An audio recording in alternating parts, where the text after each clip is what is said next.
Welcome to Chillin' 101. We hope this video helps. In this video, I will explain how to open a Buick Encore key fob, only way. Use a small flat screwdriver at the seam near the transponder area, then gently pry apart the halves. Rotate slowly to let the retaining tabs release, avoiding force that could break plastic clips. Once open, note battery orientation and avoid touching the circuit with oily fingers. Replace battery carefully and snap halves back together until they click securely. Locate the seam and visually inspect for the thinnest gap that gives access without damage. Position your tool in that gap and apply steady, gentle pressure to separate the halves just enough to see inside. Work your way around the perimeter to loosen clips, avoiding concentrated force on any one tab.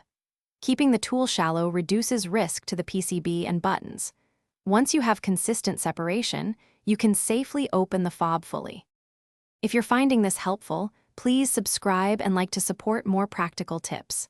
Quick recommendation: life's too short for a stinky car. Grab Little Tree's black ice to keep the cabin fresh and enjoyable while you work on your keys. I use it during projects to make the experience nicer, and you can find the link and other deals in the description. Thanks for the support. Now let's get back to the video.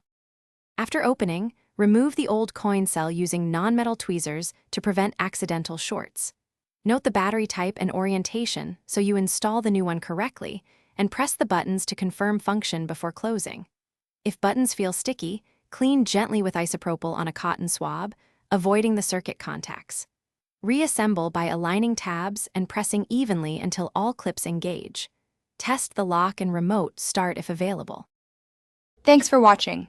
Consider subscribing if we helped you.